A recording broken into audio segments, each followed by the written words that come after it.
હવે હું એક ગાયો વિશે વાત કરી રહ્યો છું અને સત્ય વાત કરી રહ્યો છું. ઘણાને તકલીફ પડશે, ઘણાને પેટમાં દુખશે.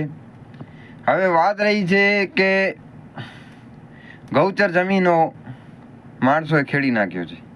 ગૌચર જમીન રહી નથી, પોતાની માલિકીની જમીન છે.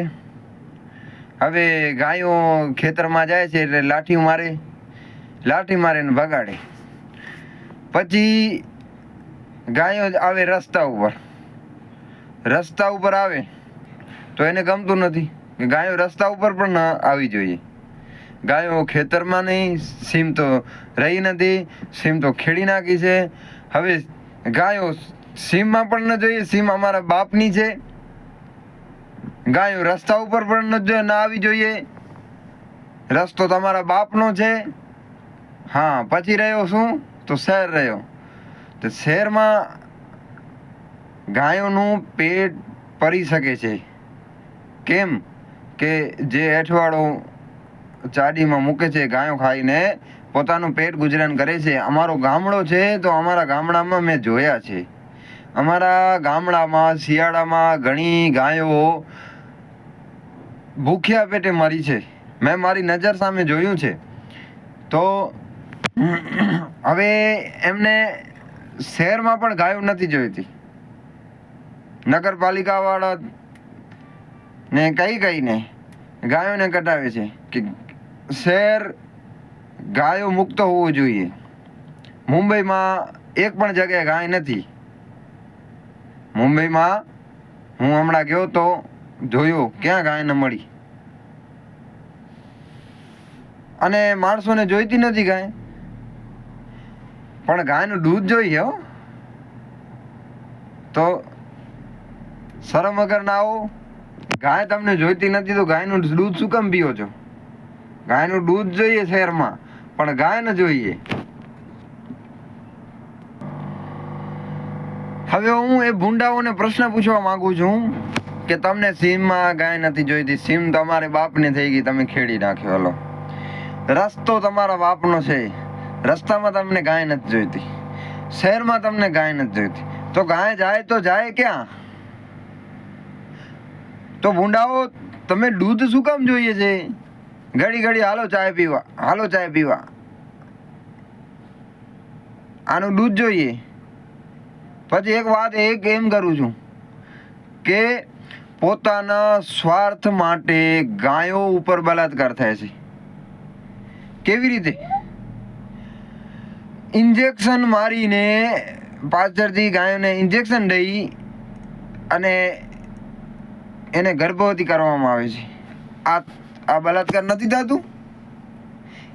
આ બીજા કોઈ ધર્મના નહીં, હિન્દુ ધર્મના મેં ઘણા માણસોને જોયા છે. એમ કહેતા હોય છે કે ગાય અમારી માતા છે અને તમારી માતા ઉપર તમે ડોક્ટરને, હા, ગાયોનો જે ડોક્ટર હોય છે એને બોલાવીને પાછળથી ઇન્જેક્શન મરાવે છે. અને એ હિન્દુ ડોક્ટર એને 400-500 ના મતલબ ખાતર આવું કૃત્ય કરે છે. એ ડોક્ટર ગાય એની માતા નથી, એ એની માની સાથે બલાત્કાર કરે છે. ઇન્જેક્શન નાખીને ગર્ભધારણ કરાવે છે. અને એ હિન્દુઓ ડોક્ટરને બોલાવે છે અને ઇન્જેક્શન અપાવે છે. તમને શરીર સુખ જોઈએ છે તો એમને નથી જોઈતું શરીર સુખ? એનો જીવવા માટેનો હક નથી?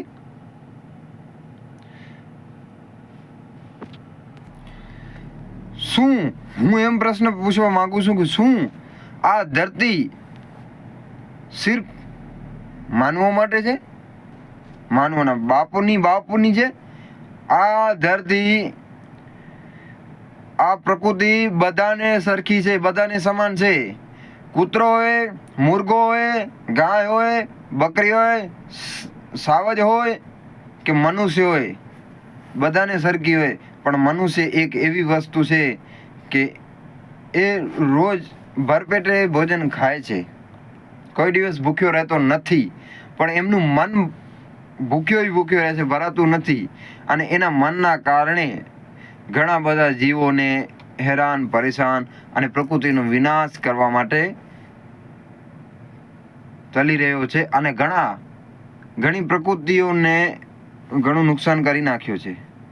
પણ હું એમ કહેવા માંગુ છું કે તમે જીવશો કેટલા દિવસ?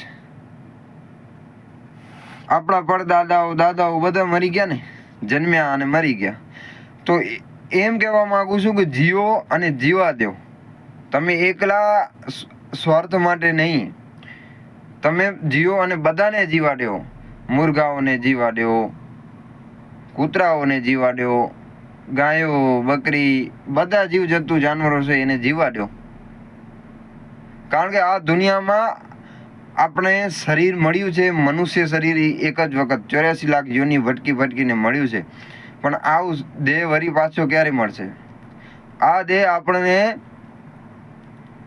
કર્મ કરવા માટે મળ્યો છે. કારણ કે આપણે કોઈ પણ તકલીફ થાય એટલે આપણે માતાજી અને ભગવાન પાસે જઈએ છીએ કે અમને આ તકલીફમાંથી ઉગારો.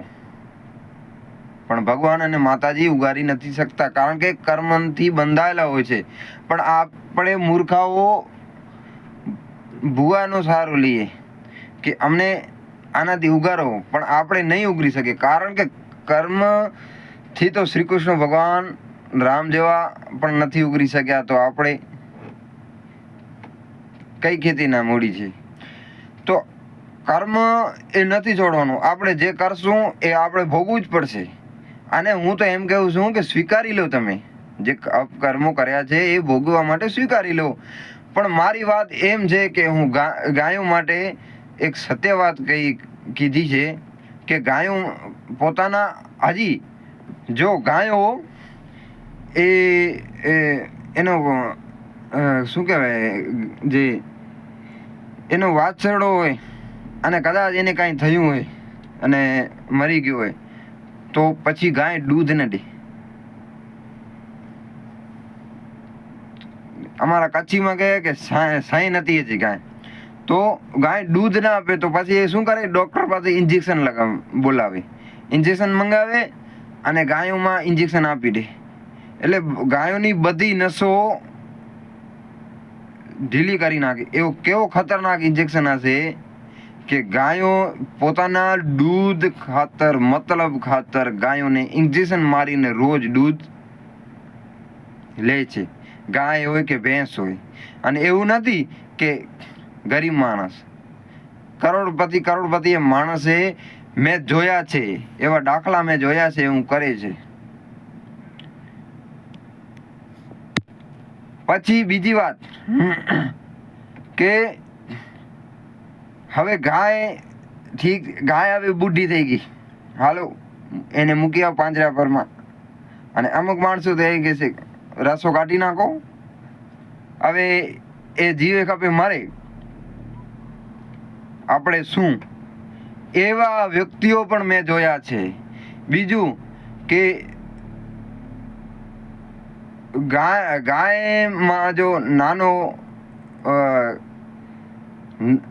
જો માદા હોય તો ઠીક, ગાય જો નર હોય એને આંખલો કહે છે. પણ એ જે નાનું હોય 1 મહિનાનું હોય એને શું કહે કે એને થોડોક ગુજરાતી ઓર હિન્દીમાં થોડોક, કારણ કે કચ્છી છીએ ને એટલે ગુજરાતી હિન્દી થોડી ઓછી, અમુક શબ્દ ના આવડે તો તમે સમજી લેજો કે ગાયો જે એનો ગાભડો થાય એને 1 મહિનાનો થાય એટલે એને રસો કાઢી નાખી.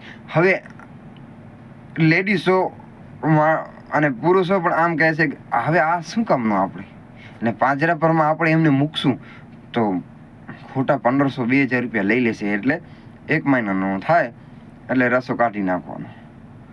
એ રસો કાઢી નાખવાનો અને 1 મહિનાનો ગાભલો મરી જાય. મેં નજરે જોયો છે કે 2018માં ઉનાળો દુકાળ હતો અને અમારા જ ગામની વાત છે, એક જણાએ કાઢી નાખ્યો હતો. 1 મહિનાનો ગાભલો હતો. અમારી આમ ફરીને અમારા ઘર પાછળ આવ્યો. અને ક્યાં ખાવાનું ન હોય, દુકાળમાં શું હોય, સૂકો દુકાળ હતો, ક્યાં ખાવાનું ન હતું. 3 દિવસ ત્યાં જ બેઠો હતો. ચોથે દિવસે મને લાઈક પડી ગયા, આ તો અહીંયા જ બેઠો છે, એને શું તકલીફ છે. પણ મેં એને ઉઠાડ્યો, પછી જોયું તો એનું મોઢું બંધ થઈ ગયું હતું. માણસો ગાયોને 99% માણસો ગાયોને પાળે છે તો સ્વાર્થ ખાતરી પાળે છે. બાકી ગાયો માતા કહેવા, દુનિયાને બતાવવા માટે કહે છે.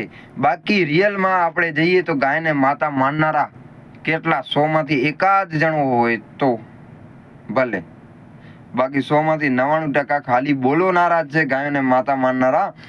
જો બધા ગાયોને માતા માનનારા હોય તો હું ચેલેન્જ કરું છું કે બધા ગાયોને માતા માનનારા હોય તો જે ગાયોને કતલખાના ચાલુ છે ને એ ચાલુ ન હોય. એટલે ગાયોને માતા માનનારા કોઈ નથી. અને જે બિચારા છે ને એકાદ ગામડામાં એકાદ કે બે થી વધારે નહીં હોય, એ લડે છે, ગાયોને બચાવવાની કોશિશ કરે છે. જો બધા કહે છે કે ગાય અમારી માતા હે, જો ગાય તમારી માતા હોય તો તમે તમારી માતાને કરતી જુઓ, ન જોઈ શકો. એટલે એ આ ભારતમાં 70 કે 75% માણસો ગાયોને માતા દુનિયાને દેખાડવા માટે માને છે. પણ રિયલમાં જો 70 ને 75% જો ગાયોને માતા માનતા હોય તો વડાપ્રધાનને પણ ઊભો રખાવી શકે. વડાપ્રધાનને પણ કહી શકે કે ગાયો અમારી માતા છે.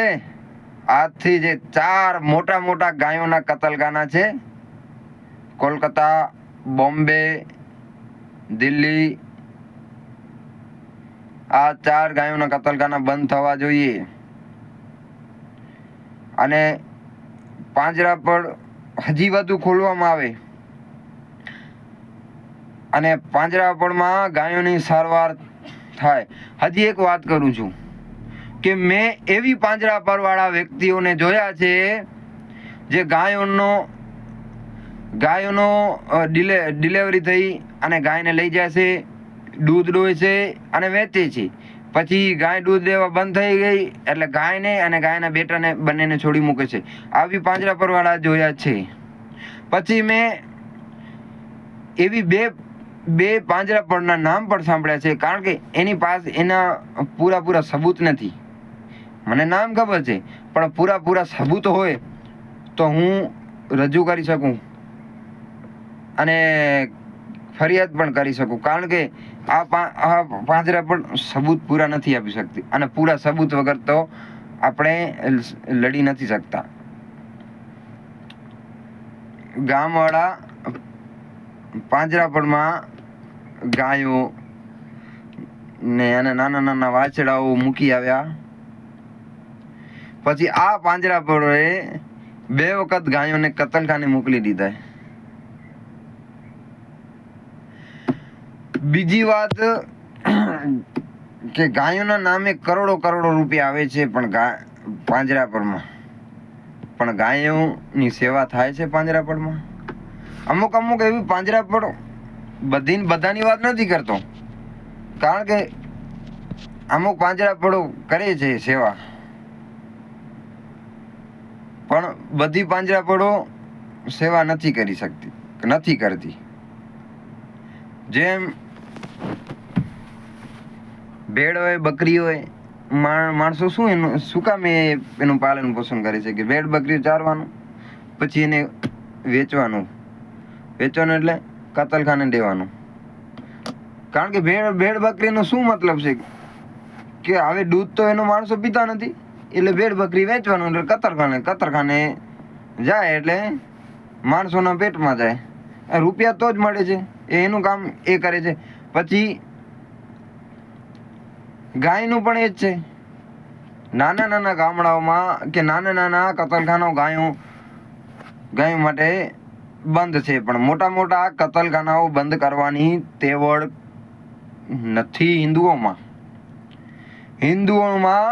મોટા કતલખાના બંધ કરવાની તેવડ નથી. કારણ કે જો આપણે કહીએ છીએ કે 80% કે 85% હિન્દુઓ છે, ખાલી એ હિન્દુઓ નામ માટે ખાલી નામ જ લખાવે છે કે ધર્મનું નામ હિન્દુ લખાવી નાખીએ છીએ બસ. બાકી રિયલમાં જો હિન્દુ હોય, હિન્દુનો મતલબ કે અહિંસા કરે નહીં અને હિંસા કરે નહીં. હિન્દુઓનો મતલબ કે હિંસા કરે નહીં અને હિંસા કરવા ન દે. તો એ તો ગાય પોતાની માતા હોય, તો પોતાની માતા ઉપર જો હિંસા થતી હોય, કારણ કે પોતે કરે છે. એવા એવા ઘણા મેં જોયા છે કે ગાયોને કતલખાને મોકલે છે પાંજરા પડવા. તો એ પાંજરાપણમાં કામ કરે છે કોણ છે? હિન્દુઓ છે. અને ગાયને કતલખાને મોકલે છે એ હિન્દુઓ છે. મેન વસ્તુ એ છે કે આપણા વાળા હાથાઓ બન્યા છે. નહીતર તો એવું નથી કે આપણા દેશના વડાપ્રધાનને ગાયોના કતલખાના બંધ કરવામાં રસ નથી. છે એમને બંધ કરવામાં રસ. આપણા દેશના વડાપ્રધાન યોગીજી એને ગાયો કતલખાના બંધ કરવાનો રસ છે, પણ એમને પણ સાથ જોઈએ. એમને પણ પ્રજાનો સાથ જોઈએ. જો આપણે સાથ આપીએ તો એ બંધ કરી નાખે, પણ આપણે સાથ આપતા નથી. આપણે એવું લાગે ભલે કપાય છે ને, આપણા બાપનું શું, ઓલો બોલતો નથી તો હું શું કામ બોલું. એવી વસ્તુ આપણામાં અંદર ઘૂસી ગઈ છે કે ઓલો નથી બોલતો તો હું શું કામ બોલું. પણ બધા જે સાચા, જેના હૃદયમાં હિન્દુ છે, જે સાચા હિન્દુઓ છે, એને બોલવું જરૂરી છે. કાંઈ તલવાર ધોકો નથી ઉપાડવાનો. કાંઈ તલવાર ધોકો નથી ઉપાડવાનો. છતાં પણ જો આપણે હિન્દુઓ 80% હિન્દુઓ એક થઈ જઈએ અને સિર્ફ એક નિયમ કરીએ કે જ્યાં સુધી ગાયોના કતલખાના બંધ નહીં થાય ત્યાં સુધી અમે વોટ નહીં કરીએ, એવો ખુલ્લો ચેલેન્જ કરીએ. અને એકાદ ચૂંટણીમાં આપણે વોટ જો નોટામાં કરી દેશું તો જે મોટા જો નેતા હોય ને એની આંખ ઉગડી જશે અને ગાયોના કતલખાના બંધ થઈ જશે. પછી હજી એક પણ નિયમ કરું છું કે અમે ગાયોના દૂધના સ્વાર્થ માટે ગાયોને રાખીએ એમ નહીં. અમે નિસ્વાર્થપણે ગાયોની સેવા કરશું. પછી અમે ગાયોની ગૌચર જમીન નહીં ખેડીએ. જો ગાયોની ગૌચર જમીન ખેડીશું તો ગાયો રસ્તા ઉપર આવશે, શહેરમાં આવશે. પછી હજી કે અમને શહેરમાં પણ ગાયો નહીં નડે. આવા નિયમ કરીએ અને ગાયોને બચાવીએ જો આપણે હિન્દુ સાચા હોઈએ તો. જય ગાય માતા.